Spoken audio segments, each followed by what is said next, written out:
Right, మనం latest breaking news చూస్తున్నాం. పాకిస్తాన్లోని పలు నగరాలపై భారత్ ప్రతి దాడులను కొనసాగిస్తూ ఉంది. ప్రస్తుతం పాక్ దాడులకు భారత్ ప్రతి దాడులు చాలా సమర్థవంతంగా చేస్తోంది. పాకిస్తాన్ చేస్తున్న దాడుల్ని ధీటుగా ఎదుర్కొంటోంది. లాహోర్, పెషావర్, బహావల్పూర్పై భారత్ దాడులు చేస్తోంది. లాహోర్లో భారీగా విధ్వంసం జరిగిందని ఇండియన్ ఆర్మీ చెబుతోంది. సో ప్రస్తుతం అమృత్సర్ దగ్గర పరిస్థితి ఏ విధంగా ఉంది? మా ప్రతినిధి రాధాకృష్ణ లైవ్లో అందించడానికి సిద్ధంగా ఉన్నారు. రాధాకృష్ణ, ఏంటి అమృత్సర్ వద్ద ఉన్న సిచ్యువేషన్? అమృత్సర్లో గోల్డెన్ టెంపుల్ ప్రాంతంలో ఇవాళ ఉదయమే సైరన్ కూడా మోహించడం జరిగింది. ప్రస్తుతం మనం చూస్తున్నాం పూర్తిగా నిర్మానుష్యంగా ఉంది ఈ ప్రాంతం అంతా కూడా. ప్రతిరోజు మాత్రం ఈ పాటికే ఇక్కడ అన్ని కూడా వ్యాపారాలు సాగుతూ ఉంటాయి. అంటే ఈ ప్రాంతంలో ఈ ప్రస్తుతం మనం చూస్తుంది స్వర్ణ దేవాలయానికి సంబంధించిన ఏరియా. ఈ ఏరియాలో 24 గంటలు వ్యాపారాలు కొనసాగుతూనే ఉంటాయి. 24 గంటలు ఎవరైతే భక్తులు ఉంటారో స్వర్ణ దేవాలయానికి వచ్చేవాళ్ళు వాళ్ళంతా కూడా వాళ్ళ తాకిడితోటి నిత్యం కిటకిటలాడుతుంది ఈ ప్రాంతం. కానీ ఇప్పుడు మొత్తం కూడా నిర్మానుష్యంగా మారిపోయింది. చాలా వరకు ఎవరు ఇక్కడ లేరు. లోకల్స్ వాళ్ళు తప్ప బయట నుంచి వచ్చిన వ్యక్తులు ఎవరు లేరు. అందరూ కూడా వెళ్లిపోయారనేది కూడా ఇక్కడ ఉన్న వాళ్ళు చెప్తున్నారు. నిన్న సాయంత్రమే అందరు చాలా వరకు కూడా ఇక్కడ నుంచి వెకేట్ చేసి వెళ్లిపోయారు. హోటల్స్ అన్ని కూడా ప్రస్తుతం చాలా వరకు ఖాళీగా ఉన్న సిచ్యువేషన్ మనకు కనబడుతూ ఉంది. కేవలం తక్కువ స్థాయిలో వాళ్ళు మాత్రం ఇక్కడ మనకు చూస్తున్నారు. ఎందుకంటే అటారీ ప్రాంతంలో నిన్న దాడులు జరగడానికి పాక్ ప్రయత్నించినట్లు కూడా వార్తలు రావడం, అలాగే ఈ క్రమంలో పంజాబ్ రాష్ట్ర ప్రభుత్వం హై అలర్ట్ కూడా ప్రకటించిన నేపథ్యంలో చాలా వరకు పూర్తి స్థాయిలో ఇక్కడ నిర్మానుష్యంగా మారిన పరిస్థితి ఉంది. ప్రస్తుతం ఇక్కడ లోకల్స్ ఉన్నారు. ఎట్లా ఒకసారి అడుగుదాం.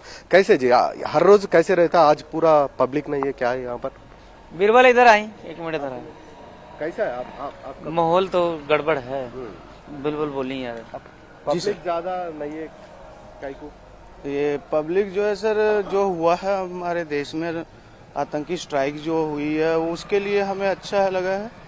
सारी रात सब जागते रहे हैं, अपने देश के साथ हैं और देश के लिए हम और भी कहते हैं, रात दिन खड़े हैं इसके साथ में।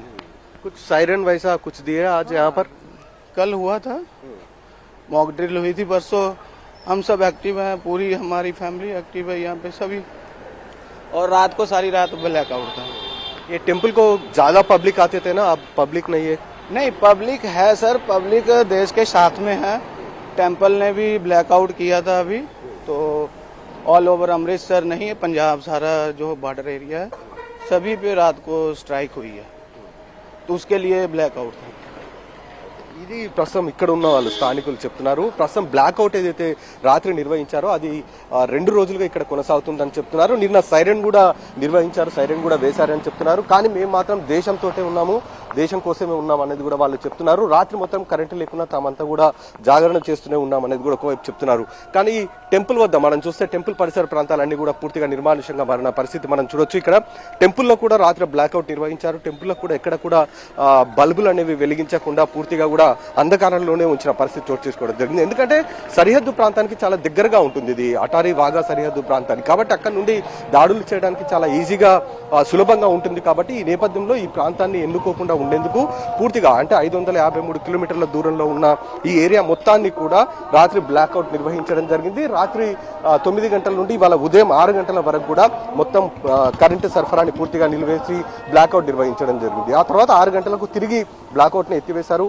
యథావిధిగా కరెంటు సరఫరా పునరుద్ధరణ కొనసాగుతుంది. ప్రస్తుతం అయితే మనం చూడొచ్చు గోల్డెన్ టెంపుల్ దగ్గర పరిసర ప్రాంతాలు. ఈ ప్రాంతానికి చాలా వరకు ఈ రోజు ఇప్పటికే ఇక్కడ లక్షలాది మంది వస్తూ ఉంటారు అనేది ఇక్కడ ఉన్న స్థానికులు చెప్తున్నారు. ఎప్పుడైతే ఈ అమృత్సర్లో సైరన్ మోగించడం తర్వాత పోలీసులు కూడా ఇక్కడ ఉన్న స్థానికులకు కొన్ని ఆదేశాలు, కొన్ని సూచనలు చేసిన నేపథ్యంలో చాలా మంది దర్శనాలు చేసుకున్న తర్వాత ఇక్కడ నుండి వెళ్ళిపోతున్న పరిస్థితి మనకు కనబడుతుంది. ప్రస్తుతం అయితే చాలా నిర్మానుష్యంగా మనకు కనబడుతుంది. చాలా తక్కువ మంది మనకు కనబడుతున్నారు. వ్యాపారాలు కూడా ఎక్కడ కూడా ఓపెన్ చేయలేదు. అలాగే ప్రైవేట్ క్యాబ్స్ ఏవైతే ఉంటాయో మనం వాళ్ళని ప్రైవేట్ క్యాబ్ను అడిగాము బయటికి వెళ్ళడానికి, కానీ పోలీసులు అనుమతి నిరాకరించారు. ప్రైవేట్ క్యాబ్స్కి సంబంధించిన వాళ్ళు కూడా బయటికి రాని పరిస్థితి ఇక్కడ మనకు ప్రస్తుతం అయితే కనబడుతుంది. మొత్తానికైతే అమృత్సర్ దగ్గర కొంత టెన్షన్ వాతావరణం అయితే కొనసాగుతుంది. ఎందుకంటే బార్డర్కి సంబంధించిన ఏరియా కాబట్టి ప్రస్తుతం అయితే టెన్షన్ వాతావరణం అయితే ఉంది. స్థానికులు కూడా చెప్తున్నారు తాము దేశం కోసమే నిలబడి ఉన్నాం కాబట్టి ఎలాంటి పరిస్థితులైనా తాము ధీటుగా ఎదుర్కొంటామనేది కూడా ఒకవైపు ఇక్కడ ఉన్న స్థానికులు చెప్తున్నారు. భోగి. అలాగే రాధాకృష్ణ, ప్రస్తుతం అమృత్సర్లో సిచ్యువేషన్స్తో పాటు సాధారణంగా భారత్ పాక్ సరిహద్దులు అనగానే వాఘా బార్డర్కి ఒక ప్రత్యేకత ఉంటుంది. సో అక్కడ ఉన్న అటారీ గ్రామానికి ఒక ప్రత్యేకత ఉంటుంది. ఈ రోజు ఉన్న సిచ్యువేషన్స్లో అటారీ గ్రామం మొత్తం కూడా ప్రజలు ఖాళీ చేసి వెళ్ళిపోతున్నారన్న సిచ్యువేషన్. మరోపక్క భారత ఆర్మీ భరోసా ఇస్తోంది, మీకు రక్షణగా మేము ఉన్నామని. సో ఏంటి ఆ బార్డర్స్లో ఉన్న గ్రామాల్లో ఉన్న సిచ్యువేషన్స్ ఏంటి? ప్రస్తుతానికైతే గ్రామాల్లో ప్రధానంగా అటారీతో పాటు గురుదేవ్పూర్కు సంబంధించిన చాలా వరకు గ్రామాల్లో ఎక్కువగా రైతులు ఉంటారు. అక్కడ అందరూ కూడా వాళ్ళంతా కూడా వ్యవసాయాన్ని ఆధారితంగా చేసుకుని అక్కడ వాళ్ళంతా కూడా గ్రామాల్లో నివసిస్తుంటారు. ప్రస్తుతం వాళ్ళందరినీ కూడా సురక్షిత ప్రాంతాలకు తరలించారు. కానీ కొంతమంది మాత్రం ఆ గ్రామాలని విడిచి వెళ్లేందుకు మాత్రం నిరాకరించడం జరిగింది. ఎందుకంటే వాళ్ళు తాము ఎప్పుడు కూడా ఇలాంటివి చూస్తూనే ఉంటాము, కొత్తగా జరిగేది ఏమీ లేదని కూడా వాళ్ళు ఒకవైపు చెప్తున్న సిచ్యువేషన్ ఉంది. ఈ క్రమంలోనే కొంతమందిని వెకేట్ అయితే చేయించారు, మరి కొంతమందిని మాత్రం అక్కడే ఉన్నారు. వాళ్ళకి సలహాలు సూచనలు కొన్ని చేయడం జరిగింది. కొత్త వారు ఎవరైనా వచ్చినా సరే వెంటనే తమకు తెలియజేయాలని ఒకవైపు బిఎస్ఎఫ్ దళాలు వాళ్ళకు చెప్పడం జరిగింది. అలాగే వీళ్ళతో పాటుగా ఇంకా ఎవరైనా గుర్తు తెలియని వ్యక్తులు కానీ లేదా అన్నోన్ ఎవరైనా వస్తే కూడా వాళ్ళకి సంబంధించిన సమాచారం అందించాలని కూడా అక్కడ ఉన్న గ్రామస్తులకు చెప్పడం జరిగింది. అలాగే వ్యవసాయానికి ఎవరైతే వెళ్తూ ఉంటారో వాళ్ళని పూర్తి స్థాయిలో వాళ్ళ దగ్గర ఐడి కార్డులు ఉంటాయి, ఇప్పటికే అధికారులు వాళ్ళకు ఇవ్వడం జరిగింది. వాటిని ఖచ్చితంగా బిఎస్ఎఫ్ దళాలకు చూపించిన తర్వాతనే వెళ్ళాలని కూడా వాళ్ళకు చెప్పడం జరిగింది. ఎందుకంటే పూర్తిగా నాకాబందీ నిర్వహిస్తున్నారు. ఎక్కడి నుండి ఎవరు బార్డర్ వైపు వెళ్లాలన్నా కూడా వాళ్ళ అనుమతి, అక్కడ ఉన్న బిఎస్ఎఫ్ దళాలకు సంబంధించిన అనుమతి తీసుకుని వెళ్లాల్సి ఉంటుంది. ఇతరులు ఎవరిని కూడా దాదాపు 20 నుంచి 30 కిలోమీటర్ల దూరంలోనే బార్డర్ కి ఆపివేయడం జరిగింది. అంటే బార్డర్ దగ్గరికి వెళ్లాలంటేనే ఆపివేసిన పరిస్థితి ఉంది. కాబట్టి వాళ్ళని దాటి వెళ్లాలంటే మాత్రం ఖచ్చితంగా బిఎస్ఎఫ్ దళాల అనుమతి తీసుకుని వెళ్లాల్సిన పరిస్థితి అయితే ఉంది. మిగిలిన ప్రాంతాలు ఎక్కడైతే చాలా వరకు అటారీతో పాటు గురుదేవ్పూర్ మిగతా ప్రాంతాలకు సంబంధించిన ఏరియాలు ఏవైతే ఉన్నా ఆ ఏరియాల్లో ఉన్న గ్రామాల ప్రజలను అయితే ఇప్పటికే సురక్షిత ప్రాంతాలకు తరలించడం జరిగింది. మరొక వైపు స్వర్ణ దేవాలయం కూడా హిట్ లిస్ట్ లో ఉందని కూడా అధికారులు చెప్తూ ఉన్నారు. ఈ నేపథ్యంలోనే ఈ ప్రాంతంలో కూడా పకడ్బందీ ఏర్పాట్లు అయితే చేయడం జరిగింది. ప్రస్తుతం ఇటు ల్యాండ్ ఆర్డర్ పోలీసులు, ప్రధానంగా పోలీసులు కూడా సెలవులన్నీ ఇప్పటికే రద్దు చేయడం జరిగింది. వాళ్ళందరినీ కూడా విధి నిర్వహణలో ఉండాలని కూడా చెప్పడం జరిగింది. ఎందుకంటే ఒకవేళ ఇలాంటి విపత్కర పరిస్థితులు వస్తే మాత్రం వెంటనే ఆ ప్రాంతంలో పూర్తి స్థాయిలో శాంతి భద్రతని ఉంచాల్సిన బాధ్యత పోలీసుల పైన ఉంటుంది. కాబట్టి ఆ ప్రాంతంలో కూడా అందుకోసమే పోలీసులకు కూడా సెలవులు రద్దు చేయించిన పరిస్థితి కూడా కనబడుతుంది. మొత్తానికైతే ఈ ప్రస్తుతం మనం చూస్తున్న ఈ ప్రాంతం చూస్తే మనకు తెలిసిపోతుంది ఎంత ఎఫెక్ట్ ఉందనేది. చాలా వరకు రద్దీగా ఉండే ఈ ప్రాంతం ఇప్పుడు ఇంత నిర్మానుష్యంగా ఇంత చాలా తక్కువ స్థాయిలో పబ్లిక్ ఉన్నారంటే ఎఫెక్ట్ చాలా వరకు ఉందని మనం తెలుసుకోవచ్చు. చాలా మంది ఇక్కడ నుండి రాత్రే వెకేట్ చేసి వెళ్ళిపోయినట్టు కూడా ఇక్కడ ఉన్న హోటల్కి సంబంధించిన నిర్వాహకులు కావచ్చు, క్యాబ్ డ్రైవర్లు కావచ్చు చెప్తున్న పరిస్థితి అయితే ఉంది. సో రాధాకృష్ణ, నిన్న ఉదయం నుంచి కూడా మనం చూస్తున్నాం, ఒకానొక పరిస్థితిలో పాక్ దాడులు చేయడానికి ధైర్యం చెయ్యదు అన్న అభిప్రాయాలు కూడా మనం చూసాం. కానీ నిన్న సాయంత్రం నుంచి పాక్ దాడులు చేయడానికి ప్రయత్నించడం, ప్రతి దాడులతో భారత ఆర్మీ వాటిని తిప్పికొట్టడం ఇదంతా కూడా జరిగింది. ఇటువంటి సిచ్యువేషన్స్తో పాటు నిన్న రాత్రంతా కూడా బ్లాక్అవుట్ అక్కడ కొనసాగింది. సో ఎంత భరోసా ఇచ్చినా కూడా ప్రజల్లో ఒక రకమైన ఆందోళన ఉంటుంది సరిహద్దు గ్రామాల్లో. సో ప్రస్తుతం అక్కడున్న ప్రజలు యుద్ధ వాతావరణానికి మెంటల్లీ ఏ విధంగా ప్రిపేర్ అవుతూ ఉన్నారు? అక్కడున్న ఆర్మీ అధికారులు కావచ్చు, ప్రభుత్వ పెద్దలు కావచ్చు, ఎటువంటి భరోసా ఇస్తున్నారు వాళ్ళని మెంటల్గా ప్రిపేర్ చేయడానికి? ఏంటి సిచ్యువేషన్స్ ఏంటి, అక్కడున్న వాతావరణం ఏంటి?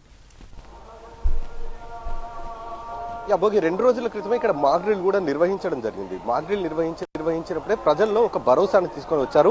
ప్యానిక్ కాకుండా ఉండేందుకు వాళ్ళల్లో పూర్తి స్థాయిలో అవగాహన తీసుకొచ్చారు. ఎందుకంటే భయపడాల్సిన పరిస్థితులు ప్రధానంగా ఇక్కడ ఈ పంజాబ్ ఏరియాలో ఎలా ఉంటుందంటే నిత్యం కూడా ఇక్కడ బాంబులు, ఈ బార్డర్కి సంబంధించిన ఏరియా కాబట్టి వీళ్ళకి తుపాకుల మోత అనేది కొత్త ఏమీ కాదు. కానీ ఇప్పుడున్న పరిస్థితుల్లో చాలా వరకు ప్యానిక్ అయ్యే అవకాశం ఉంటుంది. కాబట్టి అలాంటి సిచ్యువేషన్ ఉండకుండా ఉండేందుకు వీళ్ళలో అవగాహన కల్పించారు. 2 రోజుల క్రితం మాక్ డ్రిల్ నిర్వహించి ఏ విధంగా ఉండాలి, ఎలాంటి ఒకవేళ దాడులు కనుక జరిగితే ఎలాంటి అప్రమత్తంగా ఉండాలన్న దానికి సంబంధించి వాళ్ళు చెప్పడం జరిగింది. స్థానికులు ఉన్నారు, ఒకసారి వాళ్ళతోటి మాట్లాడే ప్రయత్నం చేద్దాం. ఎలా ఉంటుంది ఏంటి ఒకసారి క్యాజీ కైసే यहाँ पर कुछ बॉर्डर में फायरिंग हो रहा, आपको कैसे लग रहा, क्या बोलना चाहते हैं आप इसके बारे में? हम तो यहाँ पे कारोबार करते थे, कारोबार अच्छा चल रहा था पहले। अभी ये जो हमले हो रहे हैं इनकी वजह से कारोबार ठप हो गया। पुलिस वाले बोले क्या कुछ बंद करो बोल के कारोबार पूरा? वो भी कह रहे हैं, वो तो रात को लाइट तो वैसे चली जाती है, 9 बजे के बाद में काम सब बंद हो जाता है। कब से बंद है? आज से नहीं तो कल से? 7 तारीख से जब से हमले शुरू हो रहे हैं उस टाइम से ही ऐसा ही हो रहा है। बहुत कम संगत आ रही है तो दुकानदार का बहुत मुश्किल हुआ काम करना।